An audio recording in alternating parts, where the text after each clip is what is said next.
Welcome. Glad you're all here. I'm the director of the Faculty Research Development Office, which is a part of the Office of the Vice President of Research. And I have a couple members of my crew here, sort of interspersed, and over on the side. And we will, not going to take time to do introductions all the way around the room, but there will be opportunities for people to introduce themselves as presenters, as then also as you're talking to each other. So I'll be joined by Vince Saracino, Isela Roeder, and Alyssa Pierce, and we're going to jump right in. By the way, co-presenters, we don't have a clicker, so you actually have to do this, okay? So why are we here? You all have great ideas for a research project, but the question is, where do you start? And so our goal today is to kind of give you an overview of the process, to get you thinking about what resources we have here to help you, as well as how you might go forward from wherever you are. I'm going to start by talking from the start, ideas. So were any of you at NSF Day? A couple, okay. So one of the panelists, Bill Mitchner, mentioned a logic model as a way to organize your work and to clarify your ideas. And so I'm going to take just a few minutes to talk about what a logic model is and how you can go about using that as a tool to organize your work, and then how it can also help with some of the other pieces that you're going to hear about today that are sort of more practical in implementation. The logic model, just as a caveat, typically the logic model itself, the document that you end up with, doesn't go in the proposal. There's a few cases where a solicitation will say you need to have a logic model and a theory of change, in which case then you're going to need a logic model. But for most, this is really an organizing tool that you use beforehand and during, and it can, if your proposal requires an evaluation plan, it can very much inform that process.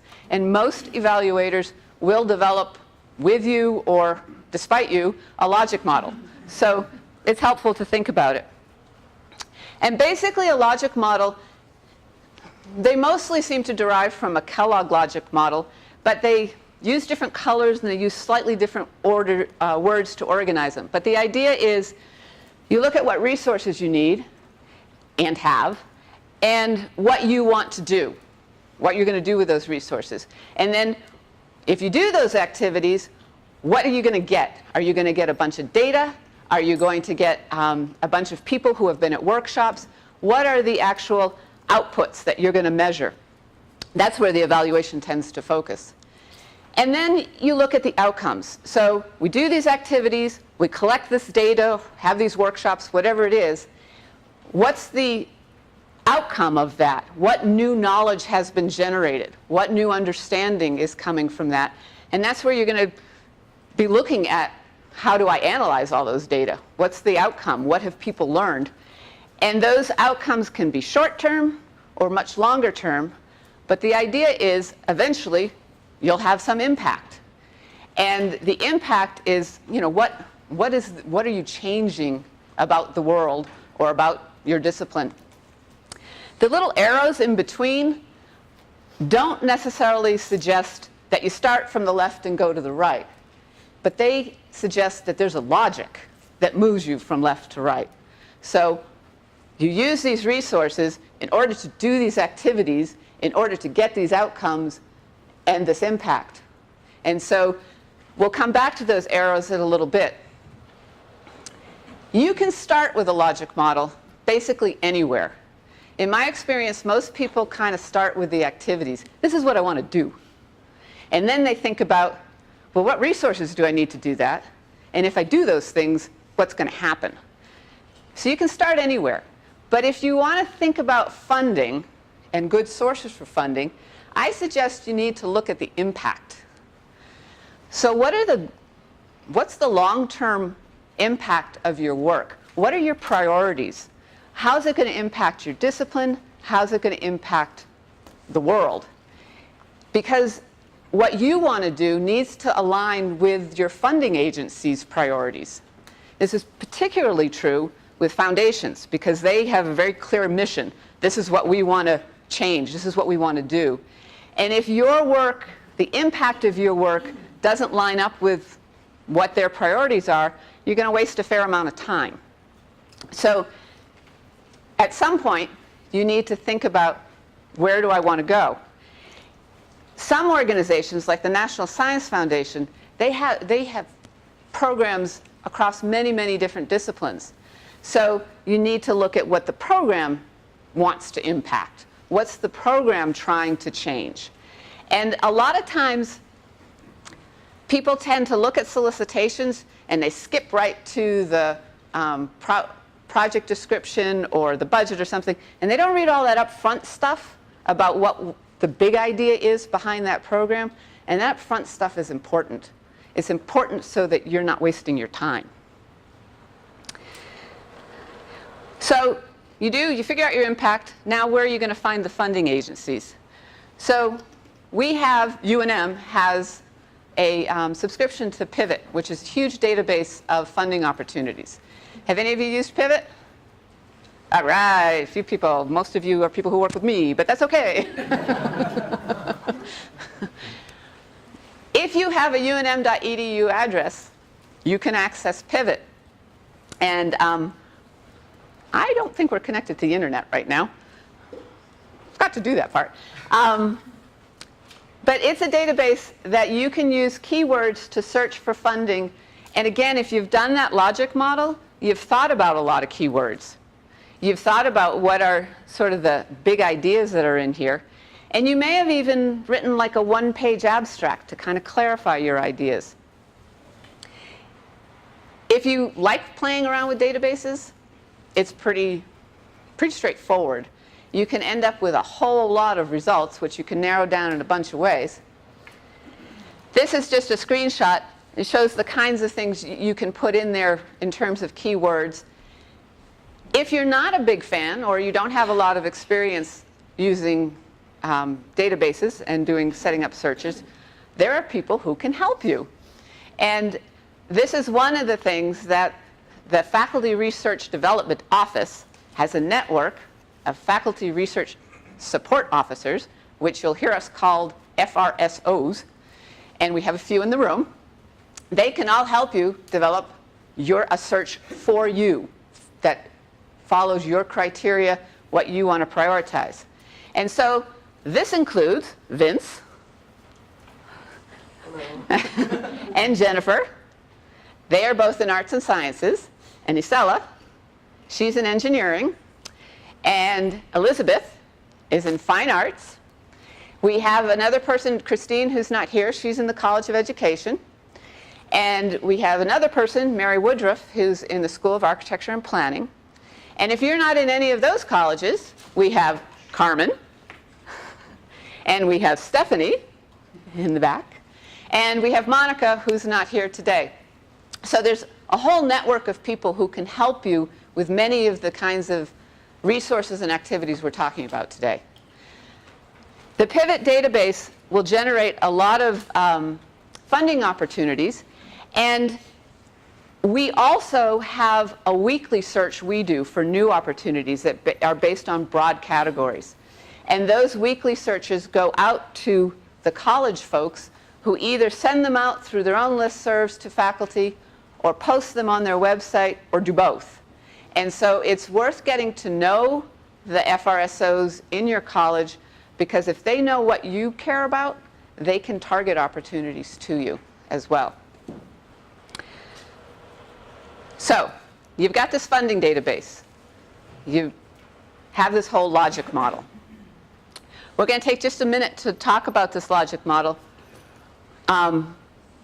Again, it's a way to organize your work. And I don't know if I have enough, but I do have some handouts. And there's lots of different flavors of how this logic model can be presented. One of the ways I like, you don't have to read the boxes, and I have this on a handout for you, and we'll post this online. But in moving from left to right, those arrows can all mean, but why? I have these resources, but why do I need those? Because I need to do these activities. But why do I want to do those activities? Because I want these outputs. But why do I want these outputs? Because I want these outcomes. And why do I want these outcomes? Because I want this impact. starting from the right, I want this impact, but how am I going to get it? I'm going to get these outcomes. How am I going to get them? By these outputs. How am I going to get them? By these activities. And how am I going to get them? By using these resources. The resources are both the resources we already have that you can leverage or use, or the resources that you're going to need to do this work.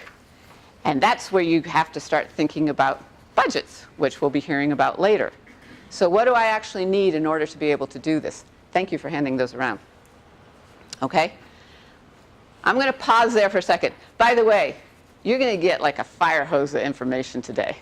So make notes, ask questions today, and if you have questions afterwards, like, you know, stuff gets processed a little bit in your brain, you can reach out to all of us. So I'm going to pause right there. Does anybody have a question at this point? Yes? More procedural. Will the PowerPoint be sent to attendees? Yes, if you signed in, then we can send it to you directly. We will also post it on our website, which is frdo.unm.edu. Anything else at this point? We're going really fast because we have a lot to cover. This is called wait time in Educationese. You wait long enough for it to get uncomfortable, or you move on.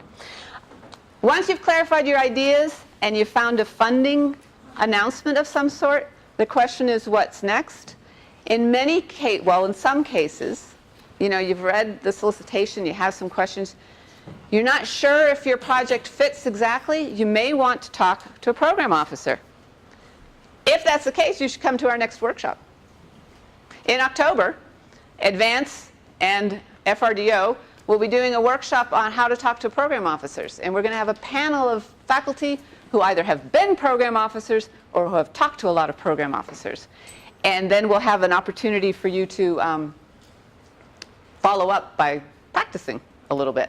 All right, so I'm Vince Saraceno. I'm a faculty research support officer in the College of Arts and Sciences, and today I'm going to talk about how to deconstruct a funding opportunity announcement.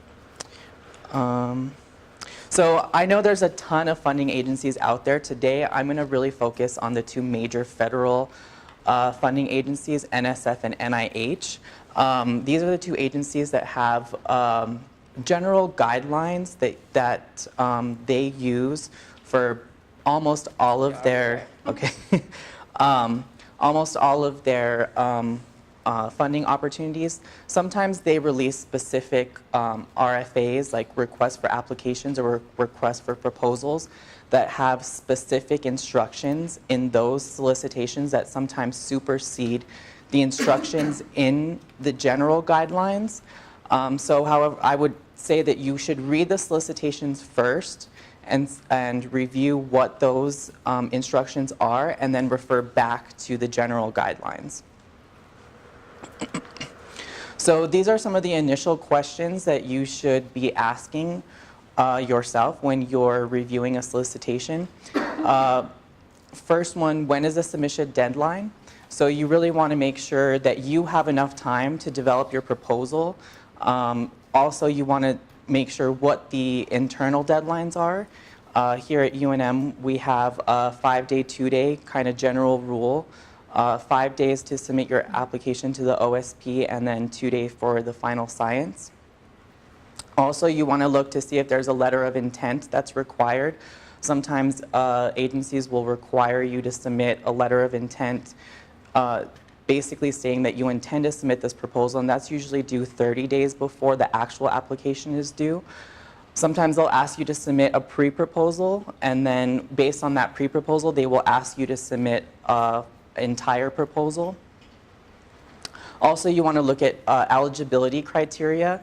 So a lot of the early career investigator awards have very specific criteria of what they consider early career PI, so you want to look at that and make sure that you're actually eligible for that opportunity. And also a limited competition. So sometimes agencies will release specific solicitations that will only allow a certain number of applications from from a specific university or institution. So if that's the case, you want to look at, actually the FRDO website has a list of all of the limited competitions, and usually the university will hold an internal competition, and then they will choose the best applications to move forward with from those that are selected. So other things to look for: document specifications. So what are the page limits? So you want to make sure that you know, the different sections, sometimes they will require different page limits within the research strategy. So for example, excuse me, NSF has a 15-page project description, and NSF has a 12-page research strategy. Other announcements may include the research strategy and the references in those page limits, so you really want to make sure that you're within those guidelines. What sections of the proposal are included with the page limits, which I just talked about. Sometimes they'll include references within that, sometimes it'll include the abstract or the project summary. Fonts, margin, and spacing requirements, these are also very important. If you do not follow these, your proposal can be rejected. So for example, NIH, the standard font is Arial 11 with half-inch margins. NSF, the standard font is Times New Roman, and one-inch margins all around. So you really want to pay attention and make sure you're within those guidelines. Also, headers and footers. For example, NIH does not allow any headers and footers. NSF asks you to number your sections. So again, we want to look at those. And what is the submission method? So NSF and NIH, all of their applications are electronic. However, you will have some foundation applications that may be paper applications or submitted through email or through their own submission portals. So you really want to review those guidelines and make sure you're submitting it appropriately. So Estelle is going to really talk about budget in the next presentation, but I'm just going to kind of touch base on budget in terms of the solicitation. So what is the budget cap? So NIH usually has direct cost budget cap limitations on their solicitations. NSF has total costs. So that includes indirect costs or F&A costs. So you really want to look and make sure you're within those limits. Also, NIH has a salary cap, whereas NSF doesn't.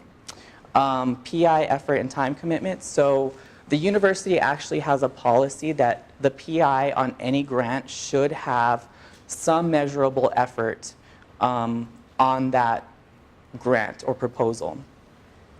And sometimes solicitations will state that the PI has to have some amount of time or effort. So you really want to look at that and make sure that you budget for that. Inclusion of any specific costs. Again, sometimes the solicitation will state that there's going to be an annual team meeting at the agency. So you want to make sure that you budget and include those costs and read the solicitation. Facilities and administrative costs. So our IDC rate for the university is 51.5%. However, there are some exceptions to that when it comes to federal agencies. For example, training grants, a lot of the career development grants, those F&A costs are limited. So you want to look at the solicitation to make sure if there are any limitations on those. Narrative structure. So the required sections of the proposal narrative. So again, with NIH, the research strategy is always required. The same with NSF, the project description is always required. So you really want to go back to the general guidelines. And in the general guidelines for both NSF and NIH, they will tell you what those required sections are. Also, they'll tell you what the required or suggested subheadings in those. So for example, significance, innovation, broader impacts, evaluation. So you want to go, again, refer back to the general guidelines, and those guidelines will tell you what your subheading should be. Also, you want to look to see if there's any additional proposal elements. So if you're budgeting for a postdoc on an NSF grant, you need to make sure that you have a postdoc mentoring plan, data sharing plans, facilities and resources. So all of these additional proposal elements that go along with your actual research plan. And then again, the review criteria. You really want to look at the review criteria that's listed in the solicitation. You want to use a lot of the language in your proposal that the solicitation uses, and make sure that you're meeting all of the review criteria. This general checklist is a very general guide to kind of help you make sure that all of your proposal elements are in there. Again, you really want to refer back to the actual program announcement or solicitation. Because again, a lot of times, if there's a specific RFA for a specific area or science, particular area of science, the instructions in that solicitation or RFA will supersede the instructions in the general guidelines.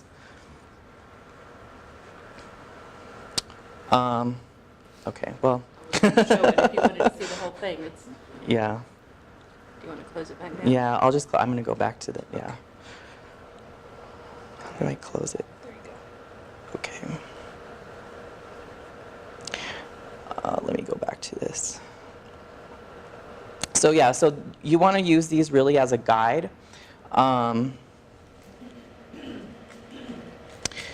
The other thing, also you want to sign up for alerts. So on so if you find a solicitation that you're interested in, I would highly recommend that you go to grants.gov and sign up for alerts that's specific to that solicitation. A lot of times the agency may update something. They may actually change the grant application package that you have to submit your grant through. And so it's really important that you're aware of that, because you don't want to be in a situation where you are 2 days from the deadline, you submit everything to OSP, and then all of a sudden it turns out it's the wrong application package because the agency released a new alert saying that they want you to use these forms instead of the old forms. So it's really important that you sign up for those alerts. Again, talking to your agency program officers if you have any questions. Again, Advance will be holding another workshop next month about how to talk to your program officer.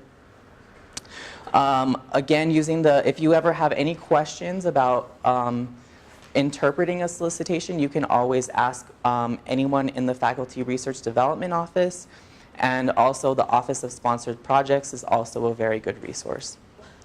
I tell you, I'm talking more about the fun part. It's the money. It's what's actually going to get you what you want. With the budget, what you guys want to think about is, what do you need to fulfill your scope of work? You need to be realistic.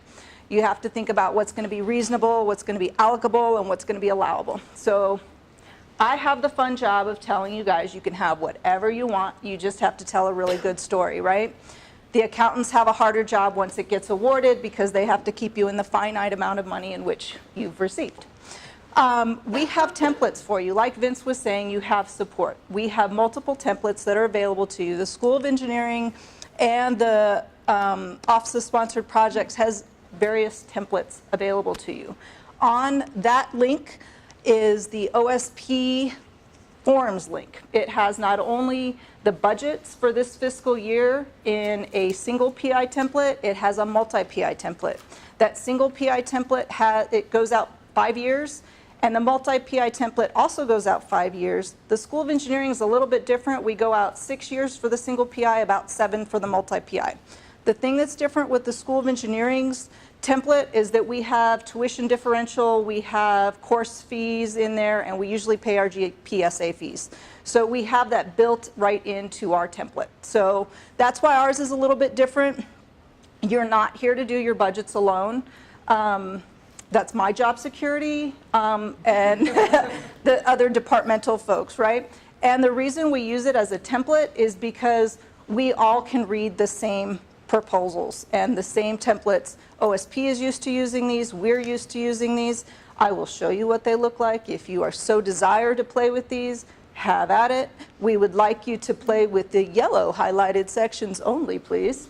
You really can't see this, it's teeny tiny, but it has 10 different categories for you to work from in each of the different staffing areas. It has things for summer salary for faculty, release time for faculty, research faculty, postdocs, staff, students, you name it, it has it. If it doesn't, let us know, we'll fix it.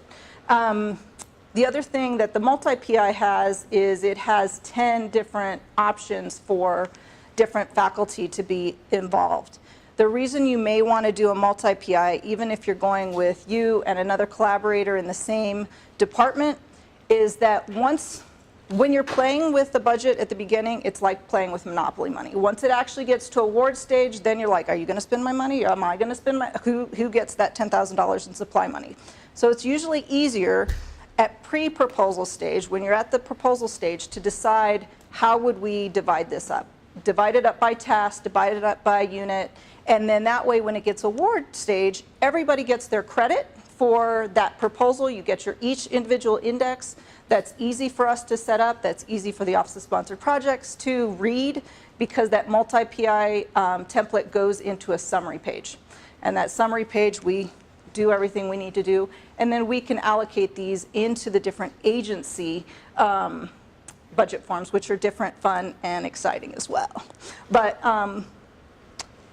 when you're thinking about your scope of work, you're going to think about what you're going to need to fulfill that scope of work. Are you going to need person effort? Are you going to need travel? Are you going to need materials and supplies?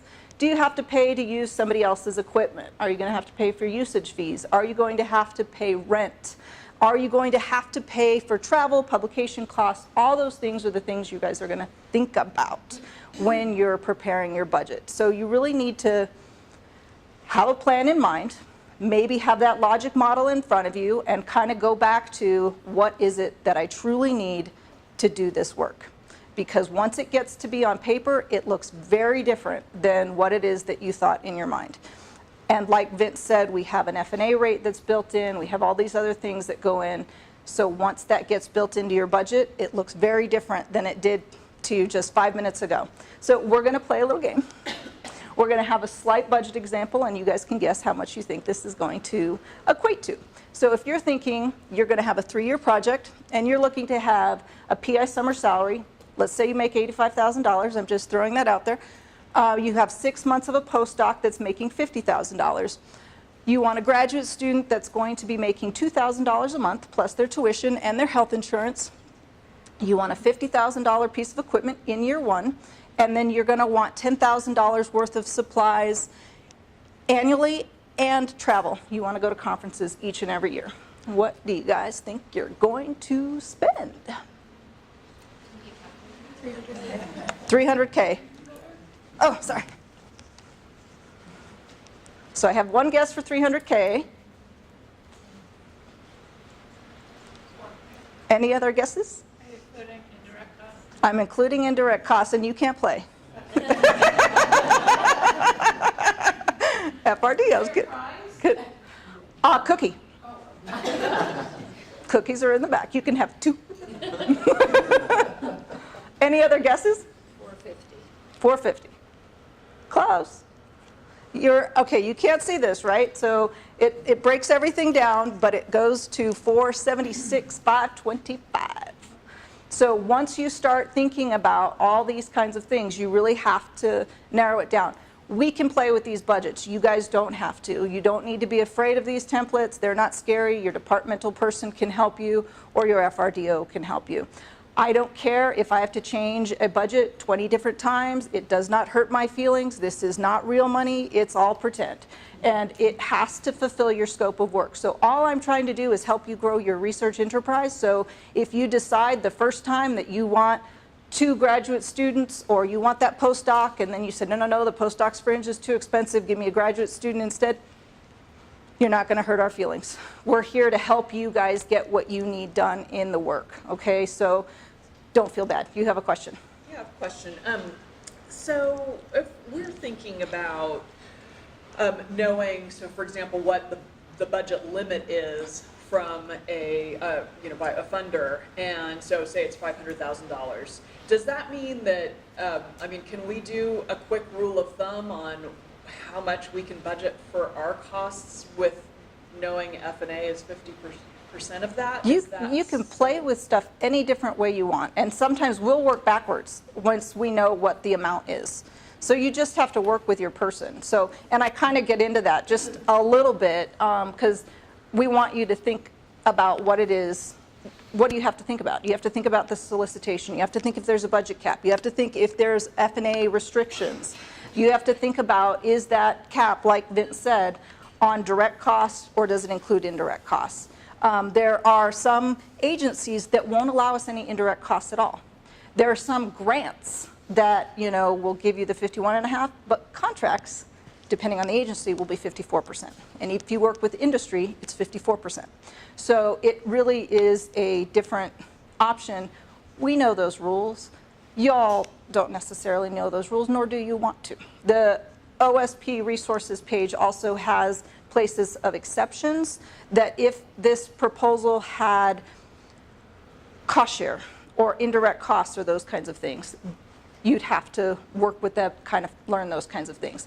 Cost share is something that, some people think is a dirty word, right? Cost share is actually money that comes from a different resource. It's not coming from the grant.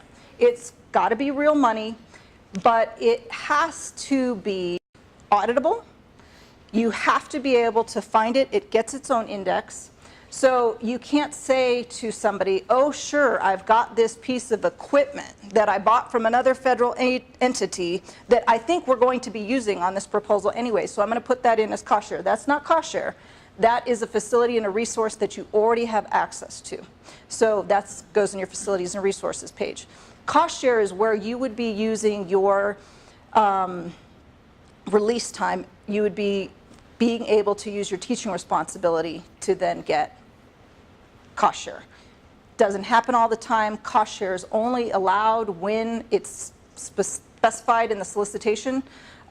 When it's voluntary cost share, it's usually prohibited by the Office of Sponsored Projects. They don't like it. We don't like it. You really want to leverage yourself. We understand that, and there's plenty of ways to do that. So you ask us, how do we leverage our wonderful institution, say how wonderful we are, without giving away half of our institution?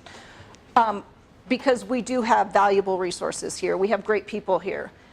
But we have to get real dollars in order to do the research that you all need to do. Okay?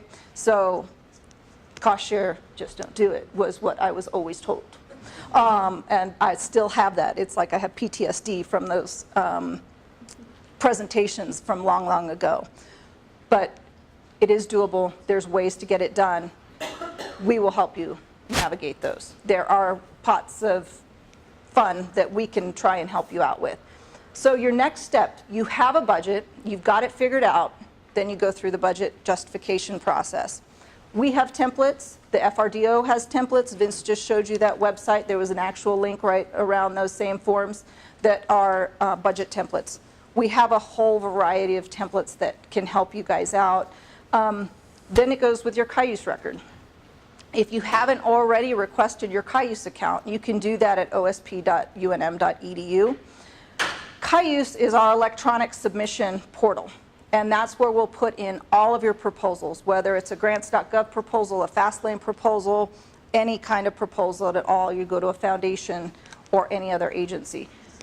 Cayuse is where we start. That tells the Office of Sponsored Project that you have a proposal going, and that helps them to work on how they distribute their folks to us as those proposals start coming in the door. That gives them how much money we have and all that other fun stuff. And some of the agencies go directly through Cayuse 424, and that's part of my job security as well. we'll take care of that. I tell my PIs I do Cayuse so you don't have to, just to make it a little bit easier on them. So the reason we do the budget and help you do these kinds of things with Cayuse is so you guys can focus on your technical proposal and then get it down to the Office of Sponsored Projects for that whole review and submission process. So as Estella said, you start out, we've got the idea, we've got all of your proposal materials together, you've had the budget figured out, the justification and everything else. So now what? Now is when you come to the Office of Sponsored Projects, which is where I work.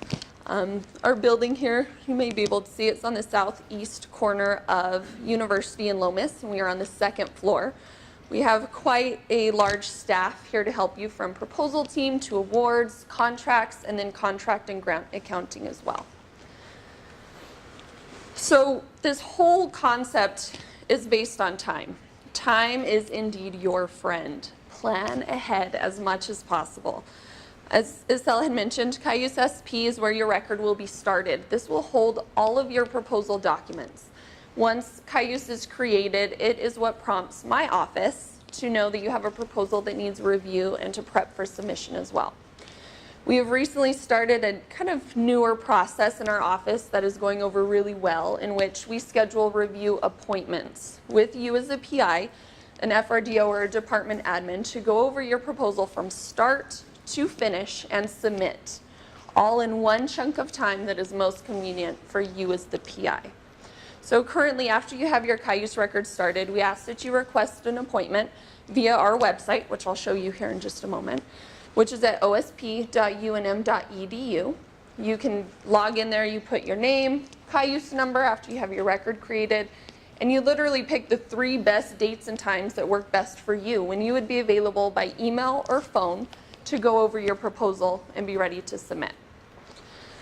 So after you have your appointment scheduled, you're ready to go, we suggest continue working on your proposal. You have up until your review appointment to finish everything. So you have as much time as you need to be complete. Once your appointment window is arrived, we ask that you do be available, again by phone or email, to go over any questions, issues, changes, edits, anything that may come up. And we do ask that you be ready to submit by the end of your appointment. So what that means is, whenever you call or schedule the appointment online, make sure to schedule it when you think you will be ready to submit. For example, if your proposal is due on a Monday and you call to make your appointment on Friday but decide you might need the weekend to finish, we would normally suggest you look towards Monday instead.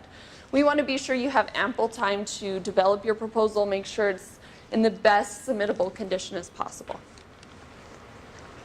This is our website here, again, osp.unm.edu. We have a sticky box that stays on every page, which you'll see, where you can request an appointment, but you can also click on proposals in the appointment request form.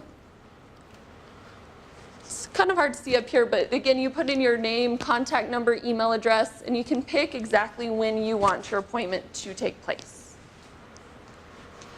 And a big question we get asked, what do you look for in OSP? What are you trying to figure out or see during that review? And the answer to that is everything. We want to be sure that you are submitting the best proposal possible, you're meeting all the requirements, and that you have the best chance of funding as you possibly can. So we start with a Cayuse record. We make sure everything is complete within Cayuse, or Cayuse 424 if it applies. We look at the solicitation, any requirements that they say. Vince touched on quite a few of those. We make sure all of those are met. We check all of the technical aspects. We check the budget, the justification. We make sure every dollar that you've asked for is accounted for so that there's no reason for that proposal to come back without review. So we look beginning to end and make sure everything is good to go. Once we get to that point, again, we do submit. With your approval, we make sure everyone's on the same page. We get it submitted, and then we cross our fingers for funding. The biggest thing that I want to emphasize, just like the FRDOs have touched on, is we are here to help. Any questions you have, any concerns, any confusion, if the solicitation doesn't make sense, anything at all, call us, email us, stop by even. We are here all the time to help you. So with that, are there any questions? And that's any questions for any of us? None? That's weird. What did Phil say last week? Yes, Kwaku. No, a question, but I was going to make a comment about what somebody asked about the budget. I think another easier way that you can address that if you want to know your salary cost right away is divide that by the entire F&A cost. So that would give you, if there is equipment cost, you may want to take that out, but that would give you a basic figure. Yeah, we didn't go into huge amount of details either. There's things that come out of your direct costs for your modified total direct costs that don't go into the F&A calculation. Equipment doesn't go into it, tuition doesn't go into it, participant support cost doesn't go into it, and only $25,000 of each summer work goes into your indirect cost rate. But there's things to keep in mind about how you get your scope of work taken care of. So each one is individualized, which is why we want to. So, and sort of the big takeaway on budgets, so I'm a co-PI on Advance, which is a 5-year grant, $3 million. The takeaway is get somebody else to help you with the budget. I mean, there's so many intricacies on that budget. There's so many details to check. Even if you know how to do it, it's helpful to have somebody else help you to look, to double check that you've done everything and that you've got everything. And there's just a zillion rules. Jennifer. I just want to add to that. Often, you put the budget together and you're over your $500,000 cost, which is what you're asking for. And then you might have to go back and modify your scope of work. After you get that budget done, you go, oh, maybe I can't do that other aim, or maybe I can't. Now I have to go back and modify my scope. So. And if you're modifying that scope of work, you better go back to your logic model and say, oh, can I still get these outcomes? Right. Can I still do what I thought I was going to do? That's why when I talk to PIs, I ask them, what is it you really want to do? We start with the budget and then have them work on their technical piece after their budget is all worked out. Because then they can say, I can truly have an idea of what I can accomplish with X amount of dollars. Because I can't get to that dollar amount or that amount, what I'm going to get to without knowing how much I can spend or how much this is actually going to get me. So. Question, yes, Carla. I have a question about authorizations. Who has to sign off on proposals, and is that through Caius or? The only people who can sign official documents are OSP. And if they don't, they have people they take it to, whether it has to be signed by somebody higher up or a VPR or something. No PI should be signing anything, especially if it has anything to do with finances. None of the FRDOs or department people can sign. It's them.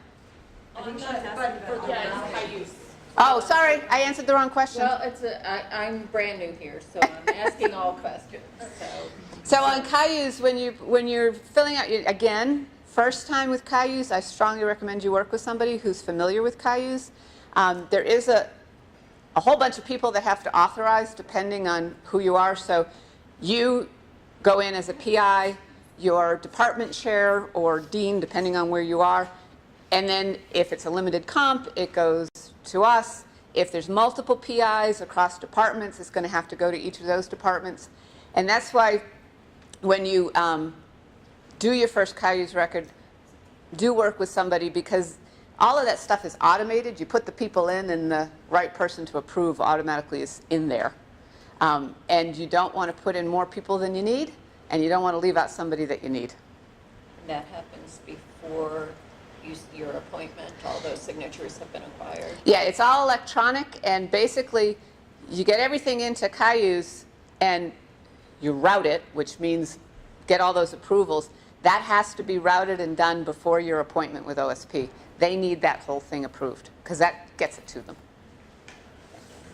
That's why you don't leave things to the last minute. The other thing I would also mention, Alyssa said, if your proposal's due on Friday, but you want the weekend, don't make your appointment to Monday. The other side of that is you're running the risk. If you leave it to the day that it's due and you miss something, or there's a signature, you need a letter of support or something, and you don't have time to fix it, you could be SOL. as they say. You could have some problems. So the later you push it, the higher the risk that you won't have time to fix something if there's something missing. And Alyssa said time is your friend. It's also your taskmaster. If that is the situation, let's say it's a Friday, you go through your appointment, something's missing, do you need to make another appointment to submit? Yes and no. Okay. So currently how we are handling it is if it's something like a letter of support, something simple, nothing else has changed, we're able to do a very quick review, make sure it's all there and then submit. In some instances, we do reschedule for an essential component review, which just checks budget, justification, kind of the core pieces, and then we're able to submit them. But we just had the experience on Monday while prepping for this presentation, and we had an essential review and things were not page numbered, and we were scrambling while prepping and trying to get stuff ready to fix what was not quite right. And From just a submit. missing letter. And it was just a missing letter from the week prior, days prior. And again, the big takeaway there is, if your submission deadline is the 12th, in your own head, say your submission deadline is the 10th, and just work towards an earlier deadline. So you give yourself a little sanity cushion, because And the there's option enough. to correct it Exactly. before the deadline, because if you fall asleep and then you wake up and you figure out something's wrong, you can work with OSP and they can unsubmit and fix it prior to the deadline. Anything else? Yes, sir. If you're looking for an appointment to review something that is brand new, like there is a new grant that is out there. I'm sorry, I'm not hearing you all the way. I got to come closer. Yeah, so if there is a new grant that they want to look at, can I just contact your office and come to you guys? Yes. Because that would be easier to go in the right direction maybe, instead of wasting a lot of time doing the wrong thing and then. Yeah, you can contact any of us on the FRDO website and on every college's level website, research website. There's a little button that says Request Proposal Support. It's a red button. You press that. You enter in some very preliminary information, and our system will automatically route it to the right FRDO, either in your college or centrally. And so you can do that anytime in the process. And wherever you are, whether it's finding funding, deciphering a solicitation, building a budget, whatever it is, your request will be responded to within a day, a working day, and it will go to the right person. And the strength of our network is if you want help with editing, for instance, and the person in your college either doesn't have the time or isn't in the position to do that, that person can reach out to the rest of us, and we'll figure out who has that skill or that time to do whatever it is you need. And one of the handouts that you have is a list of all of the kinds of support that FRDO can provide. It's also on our website, and it's a front and a back. There's a pretty picture of all of us at the top. And, we can help you find a solicitation, we can help you find funding, we can help build a budget, we can help edit a proposal. We have a grad student who can help with graphics if you need an image for your proposal. All of those services are available. However, you need to allow some time for them. Don't ask us the day before it's due. So how open-ended the meeting is? Pardon me? How open-ended are you? Are you responding to fires most of the time? Or do you No, actually not. There are busy times, and there are times, OSP has tracked when proposals are due, and there are times when career proposals are due in July, which, by the way, there's a little flyer about a workshop on career proposals. There's going to be a whole bunch going at once. Again, prior planning. Reach out for early, and we'll make it work. Well, at least we always have.